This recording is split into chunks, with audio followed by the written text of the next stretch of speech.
दोस्तों नमस्कार, आप देख रहे हैं मेरे साथ वाइब्रेंट वॉइस। जैसा कि आप सभी को मालूम है कि सेकंड टाइम ट्रम्प अमेरिका के राष्ट्रपति बने हैं और ये अमेरिका के इतिहास में दूसरी बार है कि 135 साल में दूसरी बार है कि एक राष्ट्रपति बनता है, एक कार्यकाल छोड़ के अगले कार्यकाल में वो दोबारा राष्ट्रपति बनता है। तो ट्रम्प की जीत हुई है, लेकिन अगर देखा जाए तो इंडिया में भी ट्रम्प की जीत पर खुशियां मनाई जा रही हैं। और जहां तक स्ट्रीम मीडिया की बात है, इंडिया की बड़ी तारीफ़ों के पुल बन रहे हैं इंडिया में, लेकिन हमें वास्तविकता जो है वो बताई नहीं जाती। जो वास्तविक स्थिति है वो बताई नहीं जाती। खासकर हम जब मेन स्ट्रीम मीडिया की बात करते हैं तो वो स्थिति क्लियर नहीं करते हैं। आखिर ट्रम्प के जीतने पर पूरे वर्ल्ड में क्या क्या चेंज आएगा, इस पे बात नहीं करते, बल्कि अलग तरीके से बात करते हैं, वो आप जानते ही हैं। लेकिन मैं आपको बताने जा रहा हूँ कि आज वॉशिंगटन पोस्ट अमेरिका का एक अखबार है। 4-5 अखबार हैं जो अच्छे हैं अमेरिका में। एक न्यूयॉर्क टाइम है, एक वॉशिंगटन पोस्ट ज़्यादा लोग पढ़ते हैं। तो उन्होंने आज एक पोस्ट डाली है और ट्रम्प के बारे में बताया। जैसे इंडिया में ट्रम्प के जीतने पर बड़ी खुशियाँ मना रहे हैं लोग, अब मंदिरों में लोग पूजा कर रहे हैं, ठीक है। और एक ने तो माला चढ़ा दी थी ट्रम्प के फ़ोटो पर, तो उसकी पूजा की जा रही है। तो क्यों कर रहे हैं ये समझ में नहीं आती। आखिर ट्रम्प के जीतने से पूरे वर्ल्ड पे क्या फ़र्क पड़ेगा, भारत पर उसका क्या असर होगा, ये कम बात कर रहे हैं। बस ट्रम्प की जीत पर खुशियाँ मना रहे हैं, ये क्योंकि वो मोदी जी के दोस्त हैं, इसलिए बस बात ये है। तो हम अगर बात करें कि अमेरिका की बात करें तो अमेरिका में जितने भी न्यूज़पेपर हैं तो वो खुल के छापते हैं सत्ता के ख़िलाफ़, या सत्ता की जो बुराइयां हैं, सत्ता की जो गलतियां हैं, उनके खुल के ख़िलाफ़ छापते हैं और बताते हैं लोगों को। लेकिन अगर इंडिया की बात करें तो वो ऐसा इंडिया में नहीं होता। माना कल्पना करो कि अगर मोदी जी प्रधानमंत्री बनते हैं तो क्या किसी की हिम्मत है कि अगले 2-3 दिन बाद ही पोस्ट ऐसे कर दे, उनके खिलाफ पोस्ट डाले, या उनके कार्यकाल के बारे में जो उन्होंने नहीं किया उसके बारे में पोस्ट करे। लेकिन न्यूयॉर्क टाइम ने, वाशिंगटन पोस्ट ने आज ही एक आर्टिकल छापा है जिसमें लिखा है कि what we still do not know about the Trump के बारे में आप क्या जानते हैं। ठीक, वो कहते हैं, ये वॉशिंगटन पोस्ट उन्होंने कहा है, एक मार्स फ्रेशर हैं, उनको कह रहे हैं द स्वम्प फॉर ड्रेनिंग, ठीक है। इसमें मैं आपको बता दूं, पोस्ट पढ़ लिए, मैं आपको कुछ मुख्य बातें हैं जो मैं आपको बताना चाहता हूं। इस पोस्ट में क्या क्या चीज़ें हैं ट्रम्प के बारे में, क्या आप जानते हैं। ये आर्टिकल है, टाइटल है इस आर्टिकल का। वो कहते हैं दक्षिणपंथी लोग ट्रम्प की जीत पर लार टपका रहे हैं, ठीक है। वॉशिंगटन पोस्ट ने कुछ चिंता भी व्यक्त की है कि जो सरकारी कर्मचारी हटाए जा रहे हैं, सरकारी नौकरियाँ जो कम की जा रही हैं, उसके बारे में क्या सोचेंगे अब ट्रम्प। और जो शहर में एक अराजकता फैली हुई है उसके बारे में क्या सोचेंगे। स्कूल के सुधार के बारे में क्या सोचेंगे। और सुरक्षित जो सड़कें हैं उसके बारे में क्या सोचेंगे, ये उन्होंने लिखा है। Struggling to improve troubled school and provide safe street and build decent housing। उन्होंने कहा है कि आप सुरक्षित सड़कें आप दे सकते हो, देखोगे, या स्कूल में सुधार कर सकोगे। स्टीफन के बैनन और स्टीफन मिलर जैसे लोग के बारे में कहा है कि वो ट्रम्प को उकसाते रहते हैं, उनको गलत सलाह देते रहते हैं। गरीबों, उन्होंने कहा है कि चिंता जाहिर की गरीबों के, जो गरीब लोग हैं उन पे गर्भपात पर जो खर्चा करती है गवर्नमेंट, उस पर प्रतिबंध लगेगा। लोकल बॉडी चुनाव में जो गैर नागरिक हैं, जो अमेरिकन नागरिक नहीं है, वो अब वोट नहीं डाल सकते, उस पर प्रतिबंध लगेगा। बंदूक प्रतिबंधों को ढीला किया जाएगा, ये भी उन्होंने एक बात कही है, ठीक है। और वो कहता है कि सत्ता नौकरशाहों के हाथ में अब रहेगी, सीवर में पानी भर जाएगा, दुकानों में चोरियां होने लगेंगी, स्कूल में उपस्थिति कम हो जाएगी, ऐसा कुछ कहा है उन्होंने। Two term show work the boss want credit and not responsibility, ये कहा, एक शब्द कहा है इन्होंने। वो कह रहे हैं कि ट्रम्प का शो ऐसे ही नहीं चलता, बल्कि ट्रम्प जिम्मेदारी लेना पसंद नहीं करते, बल्कि वो क्रेडिट चाहते हैं, श्रेय चाहते हैं हर काम का। और वे इसके लिए कई दिखावटी कार्य भी तरीके से करते हैं, दिखावटी तरीके से भी कार्य करते हैं, मतलब दिखावटीपन है उनके अंदर। ठीक है। Event manager, they will mount mini trust against diversity, equity, inclusion departments and heavy handed curriculums. वे विविधता, समानता, कठोर पाठ्यक्रम और कट्टरपंथियों के खिलाफ धर्म युद्ध करेंगे, ऐसा उन्होंने कहा है। How the global economy adapts. Washington Post यहाँ ये लिखता है कि यदि ट्रम्प अपने वादों पर खरे उतरते हैं, जो चुनावी उन्होंने वादे किए थे वो अगर पूरा करते हैं, तो चीनी वस्तुओं पर 60% टैक्स लगाने की बात करी। अगर मैक्सिकन की बात करें तो अपने कुल आयात का 30% अमेरिका को आयात करता है, उस पर उन्होंने 100% टैक्स लगाने की बात करी है। और बाकी जो कंट्री हैं जिसमें भारत भी आता है, उस पर 10% आयात शुल्क लगाने की बात करी है। और ये जो बता रहे हैं इकनॉमी की, ये ठीक नहीं होगा, बुरा होगा, इससे अमेरिका को बहुत बड़ा नुकसान होगा और ये विश्वास करना मुश्किल है, ये कहता है।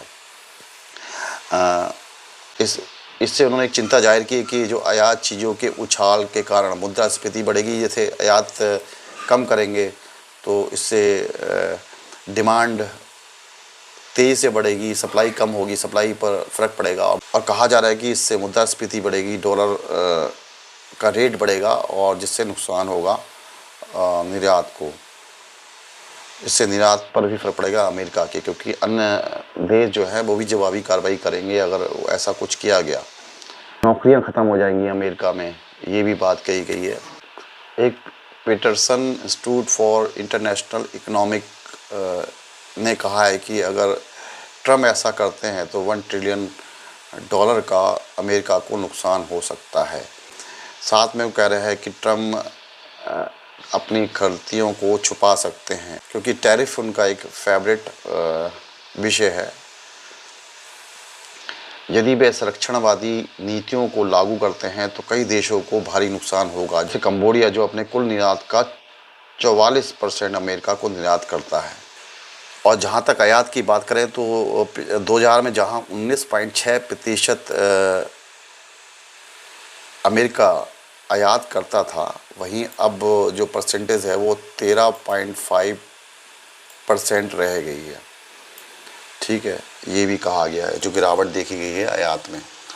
अगर हम आयात की बात करें तो 6% कोलंबिया अपने जीडीपी का आयात करती है, 7% साउथ कोरिया करता है, 15% की हिस्सेदारी आयात में अमेरिका के आयात में आयरलैंड की है, और 1/3 मैक्सिको की है।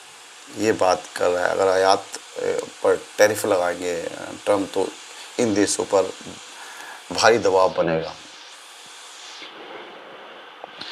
एलन मस्क के बारे में बात करी है कि एलन मस्क जो हैं वो, उसके बारे में भी गंभीर चिंता जाहिर की है कि वो यहाँ पर कि ये मानते हैं कि एलन मस्क से उनकी दोस्ती पिछले 2-3 साल के अंदर गहरी हो गई है। और एलन मस्क जो काम कर रहे हैं एआई के क्षेत्र में, जो काम कर रहे हैं, ठीक है, स्पेस के क्षेत्र में जो काम कर रहे हैं, उसको लेकर चिंता जाहिर की है कि कहीं ऐसा ना हो कि जो ट्रम्प हैं वो एलन मस्क को ही फेवर करें। जैसे इंडिया में आरोप लगते हैं मोदी जी पर कि ये अदानी को ही बढ़ावा देते हैं, तो उसी तरह ट्रम्प पर ये पोस्ट वाशिंगटन पोस्ट लिख रहा है कि वो कहीं ऐसा ना हो कि वो मस्क की कंपनी को बढ़ावा दें एआई, क्योंकि मस्क इस समय एआई कंपनी XAI लॉन्च कर रहे हैं और उन्हें $40 बिलियन की फंडिंग की तलाश भी है। तो संभवतः है कि ट्रम्प जो है, जो इतने बड़े समर्थक के रूप में ट्रम्प के सामने आए हैं और ट्रम्प के फेवरेट बने हैं, तो हो सकता है कि वो इस आदमी का फेवर करें और ट्रम्प को बढ़ावा दें। तो इससे अन्य कंपनियां जो गूगल वगैरह हैं और अन्य तमाम कंपनियाँ, माइक्रोसॉफ्ट कंपनियां हैं और तमाम कंपनियां हैं, इन पर इफ़ेक्ट पड़ेगा। तो ये भी एक चिंता जाहिर करी है वॉशिंगटन पोस्ट ने। एक और बात वॉशिंगटन पोस्ट ने लिखी है कि न्यायालय पर भी सवाल उठाया है कि पिछले, अगर हम कार्यकाल की बात करें तो जो उन्होंने कहा है कि क्या न्यायालय हमें ट्रम्प प्रशासन की ज्यादतियों से बचाएगा, लेकिन will the court protect us from the worst excess of the second Trump administration.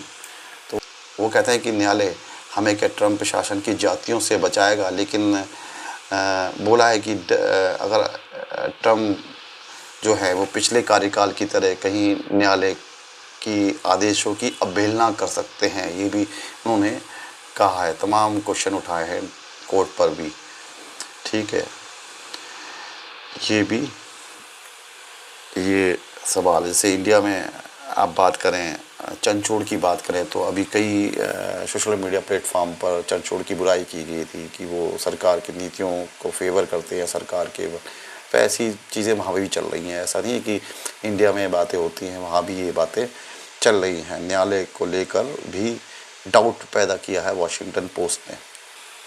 Putin को लेकर बात की उन्होंने। पुतिन को लेकर क्या है कि उन्होंने कहा है कि नाटो को लेकर भी उन्होंने चिंता व्यक्त की है कि कहा है कि क्या नाटो को मानेंगे। ठीक है, जो फंडिंग का, जो नाटो अपनी हेल्प करती है कंट्री की, और जैसे यूक्रेन की हेल्प कर रही है, वहाँ पे तमाम वो सुविधाएं दे रही है, तमाम फंडिंग कर रही है, तो उस पर भी उन्होंने सवाल उठाया कि लगता है कि पुतिन और ट्रम्प की अच्छी खासी दोस्ती है। तो वो पहले भी उन्होंने कहते सुना है कि हम यूक्रेन का साथ नहीं देंगे, और नाटो को जो फंडिंग है जो वो भी कम करने की बात ट्रम्प कहते हैं, कहते सुना है लोगों से। तो इस पे भी चिंता जारी की है कि अब नाटो का क्या होगा, ये बात भी कही है। तो बॉन्ड मार्केट के भी बारे में बात करी है और लिखा है कि एक चिंता जाहिर की है कि यदि टैक्स में कटौती की जाएगी और यदि आयात शुल्क बढ़ाया जाएगा तो इससे मुद्रास्फीति बढ़ने का खतरा बढ़ सकता है, जिसके कारण बॉन्ड मार्केट को फ़ायदा होगा और बॉन्ड जो है वो इंटरेस्ट मांगेंगे, मोटा इंटरेस्ट मांगेंगे। तो ये सब चीज़ें है। चाइना के बारे में भी उन्होंने कहा है कि चाइना से जो चाइना के साथ संबंध हैं वो भी बिगड़ सकते हैं, और पिछले कार्यकाल की तरह वो चाइना पर एक टकराव के मूड में रहेंगे। और जहाँ तक उन्होंने कहा है कि चाइना के जो आयात शुल्क है चाइना पर, वो 30% की बात कही, 30% तक वो बढ़ा देंगे चाइना के माल पर। तो ये भी एक टकराव का कारण बन सकता है आने वाले दिनों में। और एक बात और भी कहते हैं कि अंदर की बात यह है कि ट्रम्प और चाइना के राष्ट्रपति जिनपिंग से उनके अच्छे संबंध भी, ये भी बात कहता है। हालांकि संबंध भी अच्छे हैं। और जहाँ तक बात है अन्य कंट्री की, जैसे बात करें Japan, south Korea, Philippines, Australia और इंडिया के साइन क्या रहेंगे, वो आने वाले दिनों में पता लगेगा। क्या संकेत देते हैं कि इन देशों के साथ इनके क्या संबंध रहेंगे, वो आने वाले दिनों में पता लगा। तो ये वॉशिंगटन पोस्ट की ये पोस्ट है और तमाम सवाल उठाए हैं ट्रम्प के बारे में, ट्रम्प की नीतियों के बारे में। अभी वो राष्ट्रपति बने हैं और अभी शपथ भी नहीं ली, तो वॉशिंगटन पोस्ट ने ऐसे पोस्ट लिखी है। ठीक है, तो अगर इंडिया की बात करें तो इंडिया में ऐसा नहीं होता, किसी पेपर की हिम्मत भी नहीं पड़ती कि वो इस तरीके से पोस्ट सत्ता के खिलाफ या सत्ता के बारे में जो उनकी नीतियाँ उनके बारे में लिखे। लेकिन तारीफ़ करनी पड़ेगी वॉशिंगटन पोस्ट की। ठीक है, तो ऐसी पत्रकारिता चाहिए देश में, जो नीतियाँ हैं, चाहे वो विदेश नीति हो, चाहे आर्थिक नीति हो, इसके बारे में खुलकर बात करे और जनता को बताए आखिर देश में चल क्या रहा है, बेरोजगारी के बारे में क्या बात करनी चाहिए, आर्थिक नीति के बारे में बात की, विदेश नीति के बारे में खुलकर बोलना चाहिए, आखिर विदेश नीति हमारी क्या चल रही है, देश के विकास के बारे में सोचना चाहिए। ये तमाम ऐसे मुद्दे हैं जिस पर मीडिया बात करती है। छोटे-छोटी चीज़ें आप देखोगे मीडिया की, ठीक है, डिबेट कराते थे, हिंदू मुस्लिम पर डिबेट कराते रहते हैं, या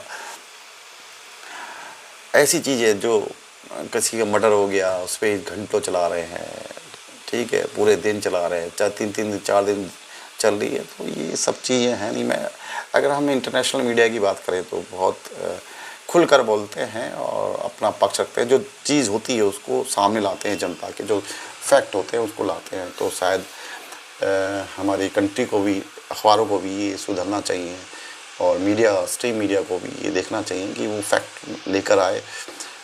ठीक है, तो जैसा आर्टिकल छपा है वॉशिंगटन पोस्ट का, इसके बारे में बात करें कि आखिर उसने क्या बात की है, तो इससे हमारे देश पर क्या पड़ेगा, देश की क्योंकि अर्थव्यवस्था अगर बिगड़ती है ना अमेरिका की, तो उसका प्रभाव पूरे वर्ल्ड पे पड़ता है। तो अभी आप देखोगे शेयर मार्केट लगातार डाउनफॉल में है। ठीक है, डॉलर कल का जो रेट था डॉलर का वो 84 रुपये 27-28 पैसे के आसपास पहुंच गया, 27 के आसपास पहुंच गया।